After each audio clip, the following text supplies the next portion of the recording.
And if your group comes up with an answer, I'm going to ask you a follow-up question here. How would you know if you were right?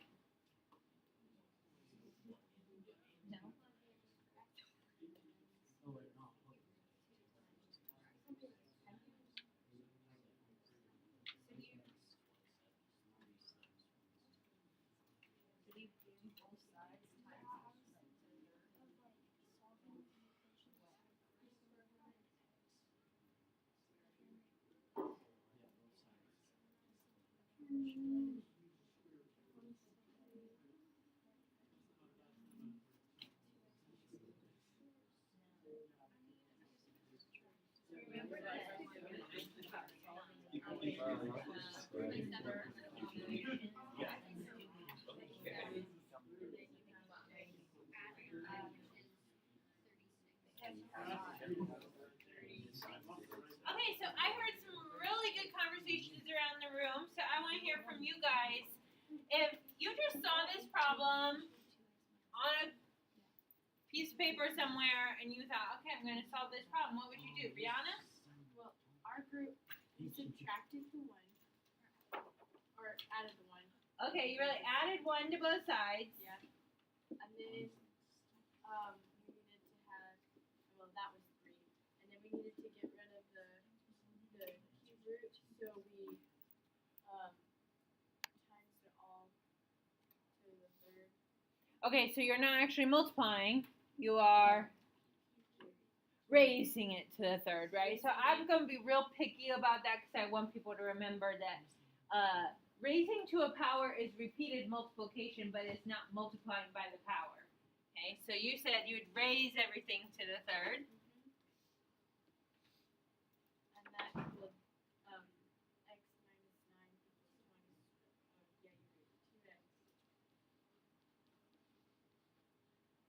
2x. Sure, doesn't that make sense? If we cube that side that has a cube root, won't make the cube root go away? Excellent. And then is that an easy equation for you to solve? Yeah, add 9 and divide by 2. And did any groups talk about, okay, if you come up with an answer for x, how would you know if you were right? Hannah, what did your group say? Plug it back in. Yeah, plug it back in and see if it actually works out. So if we plug 18 in, 2 times 18 is 36. 36 minus 9 is 27. And the cube root of 27 is 3. And can you kind of see as you're plugging it back in that you're kind of like going back up your equation? You're seeing some of the same numbers? Okay, excellent.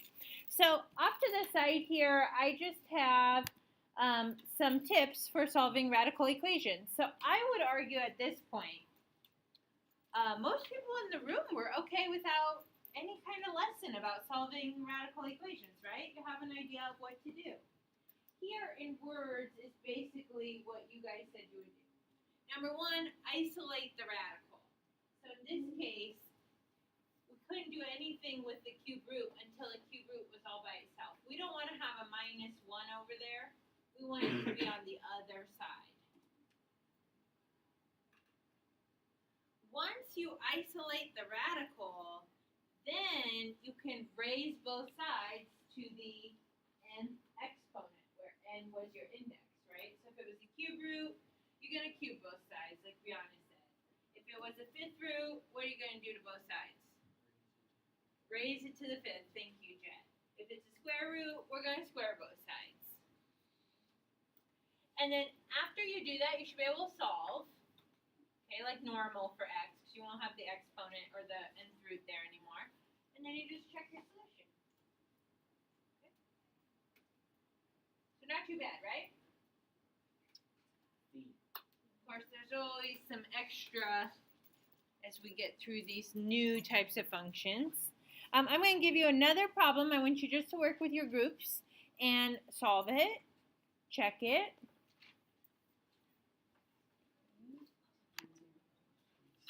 The square root of x plus 25 equals negative 2.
Would it be imaginary?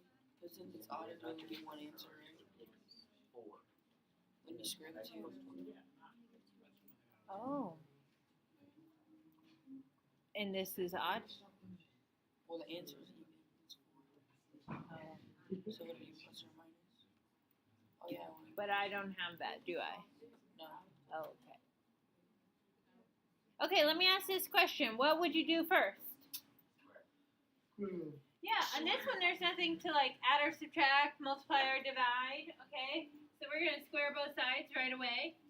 On this side, you're really squaring all of the right sides. So what do you get over there? 4. And then you keep solving for x. So x is equal to negative 21. And then I told you solve and check your answer. So we're going to do the square root of negative 21 plus 25. And that's supposed to equal negative 2. Well, what's negative 21 plus 25? What's the square root of 4? 2.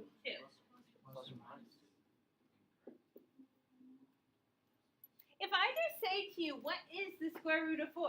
Your answer is 2. What is the square root of 36? 6. What is the square root of 81? 9. When do you say plus or minus? When you're solving for x, which I think is what Mason was asking me a few questions up here. So when do we put the plus or minus? When we're in algebra and we're trying to solve an equation like x squared equals 36. I mean, if we're trying to find the value of x, we really don't know if x was positive 6 or x was negative 6. However, when you're simplifying radicals, you always just assume the positive. So on this one, when you get to the square root of 4, it comes out to be 2 on the left. That is not negative 2. Do you agree with that now? Okay. We're going to have to remember that. When you're plugging it in and you're simplifying, if you're doing a square root, an even root, you're not going to put the plus or minus unless you're solving for x. If you're just simplifying, you're going to give me, it's called the principal root. It's just the positive root. Okay. And so we have a name for that. Abby, you have a question? Oh, what the name of it is called? Have you heard of it before?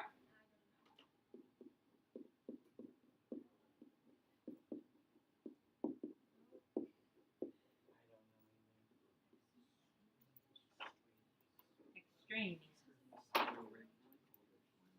Look at your neighbors and say, x equals negative 21 is extraneous. Yeah, you got to practice saying that word. Okay. So what that means is the answer that algebra gave you, negative 21, is what we call an extraneous solution. And extraneous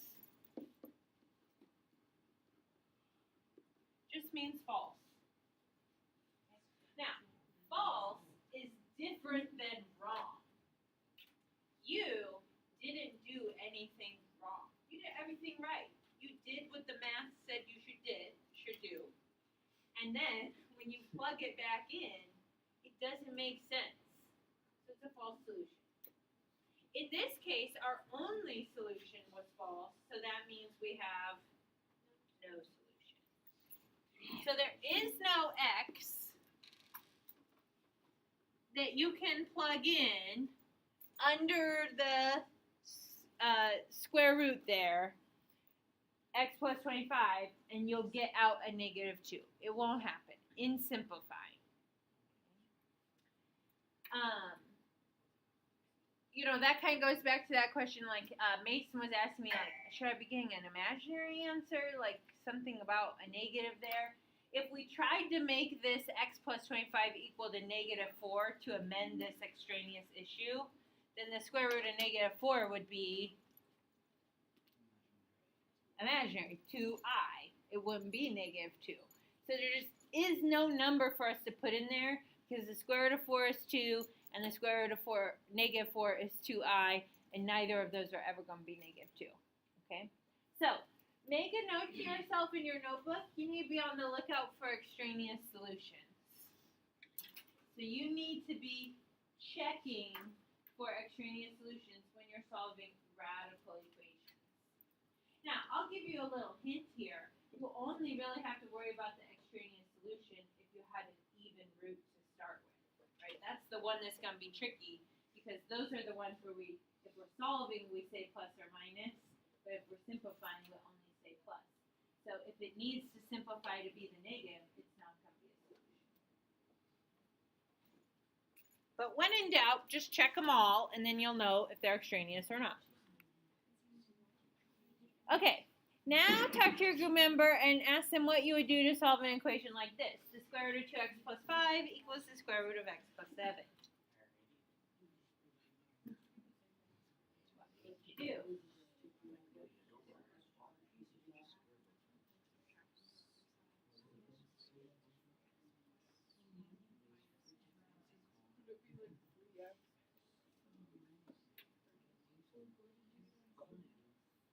What did you decide to do?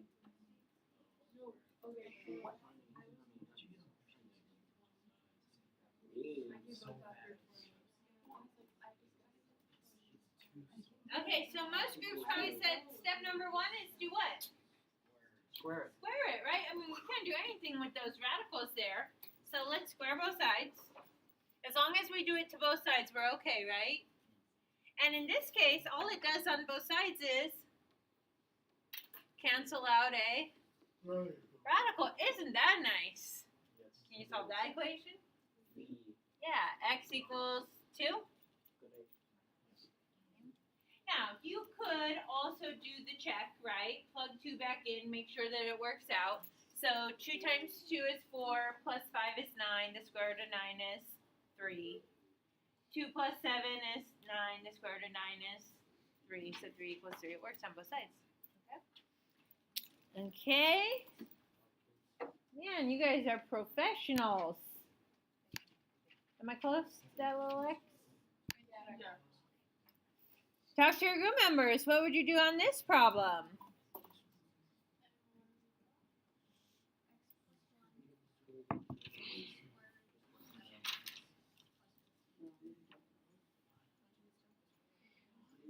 We got x plus 1 equals the square root of 7x plus 15.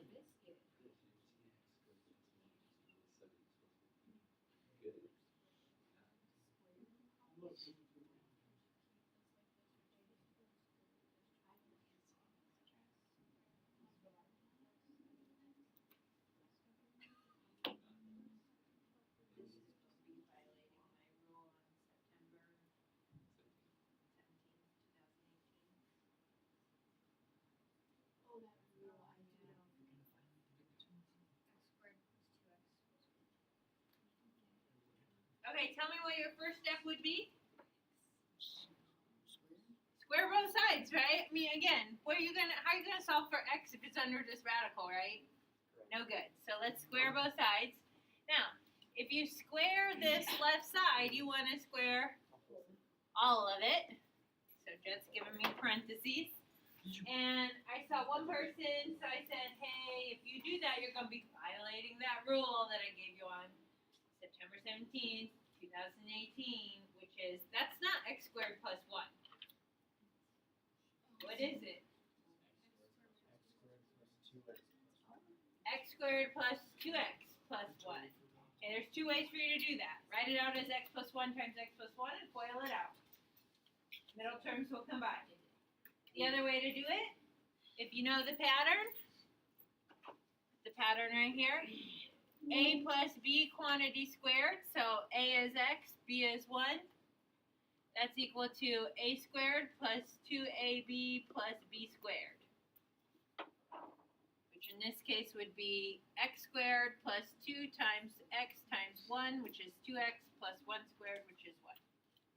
I don't care which way you use. If you can memorize patterns like that, memorize the pattern.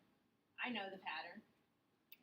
If you don't like memorizing patterns, if that's too many a's and b's with sum and difference of cubes from polynomials and difference of squares and all the a's and b's in your head are crazy, then FOIL it out. So you get x squared plus 2x plus 1 equals 7x plus 15. Now talk to me as your Algebra 2 students. How am I going to solve that equation?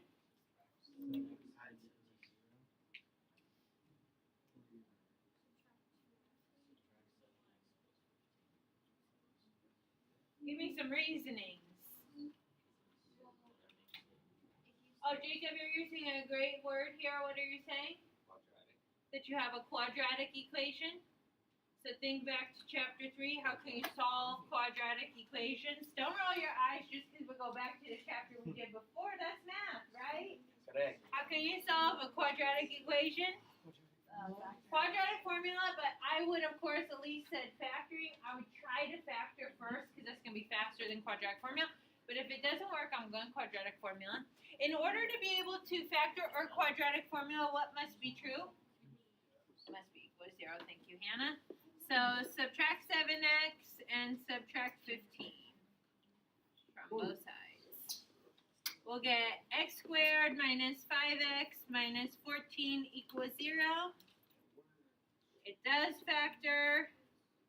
X minus 7x plus 2 equals 0. X equals 7 and negative 2.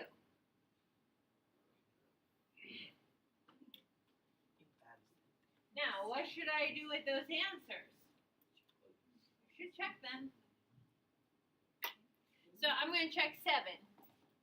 7 plus 1 on the left would be 8. 7 times 7 is 49, plus 15 is 64, and the square root of 64 is 8, so we're good. Negative 2. Negative 2 plus 1, negative 1. Is the square root on the other side going to equal negative 1? No, the square root is going to equal a positive 1 if it does, right? So we would do like 14 plus 15 right there. We'll get square root of 1, but that's going to equal 1. So we can cross out negative 2. And I don't always write out extraneous, but I write EXT. Now in this case, I don't say no solution because we do have one solution, right? 7 works. So look at your pod group and tell them negative 2 is extraneous. Questions out there? I thought I saw someone. Rihanna? When we're writing an answer on like a test or homework or whatever, and we have two answers and one of them is extraneous, do we have to cross it out, or do we just put like x equals 7, comma x equals negative 2 extraneous? Are we supposed to like I probably won't take off if you don't cross it off, if you just mark it extraneous, but please know that when you say something is extraneous, is removed from the list of solutions, is not a solution. Even if you call it extraneous, it doesn't work, right? So I like to cross it off because it's saying like, I thought negative 2 should work. My math was correct. I never made a mistake. I did everything right, but negative 2 is false. So it's not really a solution. It shouldn't be in the list. But I won't take off if you label it. Now, you will lose point if you don't label it extraneous. So remember, like, always think about yourself, like, compared to what you were before you got to this chapter. So before you got to this chapter, you didn't know about extraneous solutions. Now that you're in this chapter, when you're doing quizzes and tests, you want to be checking that extraneous solution. That makes you Algebra 2. All my people stuck in Algebra 1 who can't move on, they're not going to be checking for extraneous solutions. And they're going to show me Algebra 1 knowledge, not Algebra 2 knowledge. So you got to step it up and look for those extraneous solutions. Okay, moving right along. You guys are doing fabulous. My heading here is, what if you have a fraction exponent instead of a radical? False. Okay, so one option is to turn it into a radical, but I'm going to argue that's actually more work than I really need to do. So you know me, I like working smarter, not harder. So I'm just going to avoid having to write it as a radical because I'm okay with fraction exponents. They don't really scare me. Don't let them scare you. You scare them. You show them who's boss. Okay, here's what I would do if I had a fraction exponent instead of a radical. You know, I would treat the fraction exponent like a radical, and I would isolate it. I need that thing that's being raised to the fraction exponent to be all by itself. And then, once I get it all by itself, you know, like where we had a cube root all by itself, what's the fraction exponent if it's being a cube root? It's really being raised to the, it's really being raised to the 1/3 if we're taking a cube root, right? So then when, you know, Rihanna told us in that first example that we were going to cube both sides, if it's a cube root and it was being raised to the 1/3, then we're raising it to the reciprocal. So because a fraction exponent is really just a radical, I don't have to rewrite it. I could just raise it to the reciprocal and it's going to undo the fraction exponent. And then I continue to solve and check my solutions just like normal.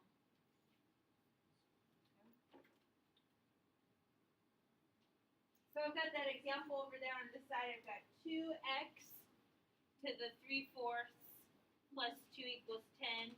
What would you guys do first to solve? Subtract that 2 from both sides. You've got to isolate the base and the exponent.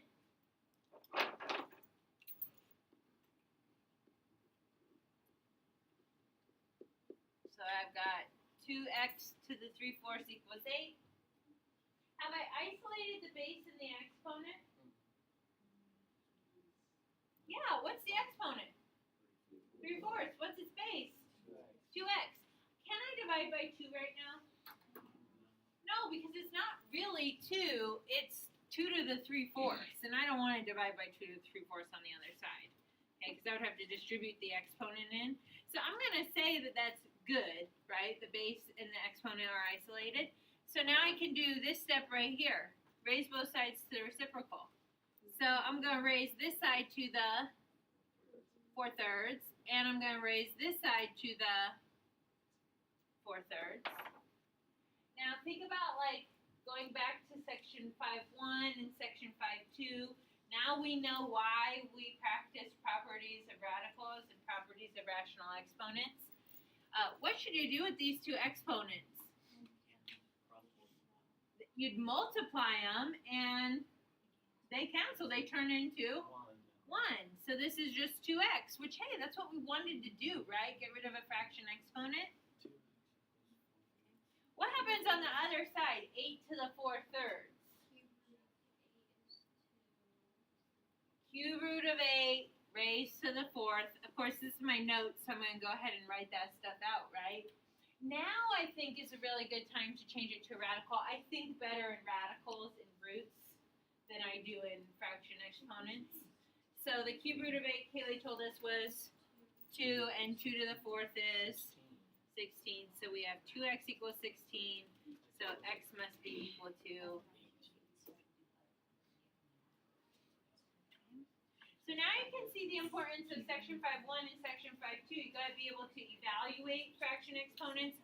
You've got to be able to use your properties of exponents so you know how things are going to simplify. What should we do with that answer? We should check it. So I'm going to put 8 in. Well, 2 times 8 is 16. Then I'm doing 16 to the 3/4, which is the 4 root of 16 cubed. 2 cubed is 8 plus 2 is 10. Yeah, it works. Not extraneous. Okay, so try another one on your own for me. Try this one.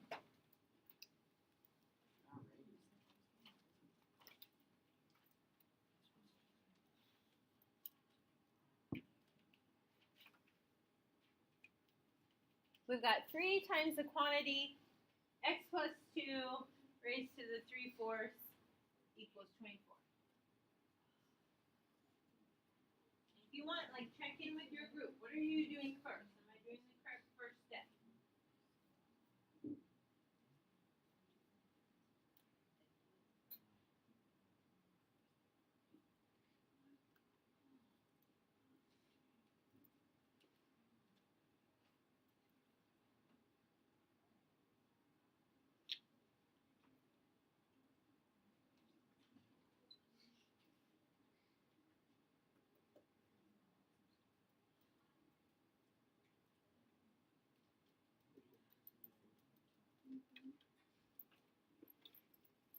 Okay, first step should be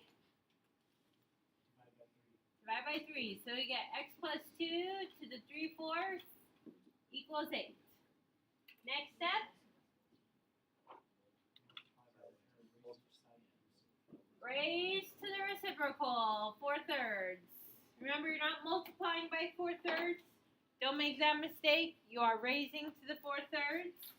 So then you're left with x plus 2 equals 14. yeah, cube root of 8 to the 4th. That's 2 to the 4th, which is 16. Which is 14. So x equals 14. Plug it in, check your answer. 14 plus 2 is 16. 16 to the 3/4, that's the 4th root of 16, which is 2. Cubed is 8. 8 times 3 is 24. So everything seems to be working out good. I'll say this. Most of the time, your answers should check out. So it shouldn't be like a painful job to check your answers. You're really just looking for those opportunities where when you're simplifying, it should simplify to a negative, but it's an even root, so it would simplify to the positive. Okay, let's see if I could get that. Oh, am I close?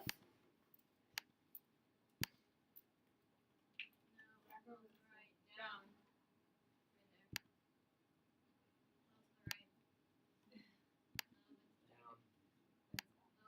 There you go. Magic. Well,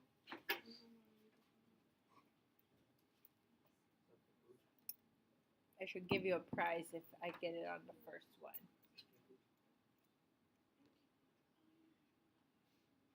Okay, x plus 30 to the 1/2 equals x. See what you could do for me.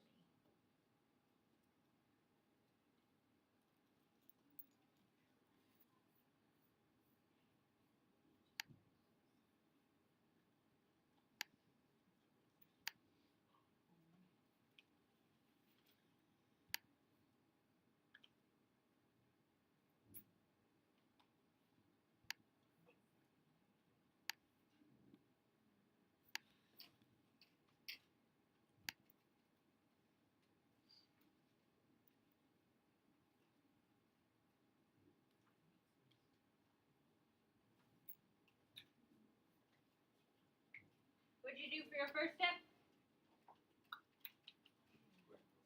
Square both sides. The base and the exponent are alone, so you're ready to square both sides. That leaves me with x plus 30 equals x squared. What do you notice about that equation? It's quadratic. So we gotta go back to chapter 3 and solve quadratic. Set it equal to 0. I always try to keep my squared term positive. That makes it easiest to factor. So I'm going to subtract the x and subtract the 30. That's x squared minus x minus 30. 0 equals, what is that? Minus 6 and plus 5 for my factors, which means that x is 6 and negative 5.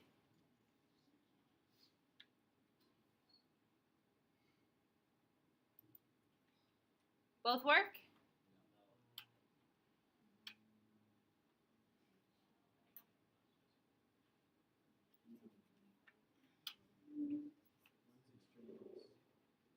So if we did 6, 6 plus 30 raised to the 1/2 is equal to 6.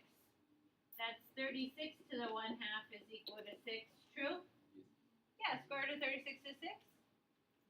If you do negative 5 plus 30 raised to the 1/2, it has to equal negative 5. Is 25 to the 1/2 going to equal negative 5? No. 5 does not equal negative 5. That's the one where, like, when you do an even root, it's not going to make a negative in simplifying. That's only in solving when you add plus or minus. So I'm going to cross off negative 5 and call it extraneous. Okay. Isn't this fun? It's not too bad. You have to be thoughtful, though. You really do in radicals and rational exponents. You got to be thoughtful about, like, what answers are acceptable. And also, you know, like that whole thing of what I told you on September 17th, 2018. Don't start distributing into things that can't distribute. Or like, if I had like the cube root of x cubed plus 27, that is not x plus 3. That's not a property of radicals. You don't separate addition. You separate multiplication and division. So don't start making stuff up to make things easier. Do the math work. Okay, your homework. If you attempt 19 and 25, my recommendation is have patience and persevere. So some of you may definitely want to try.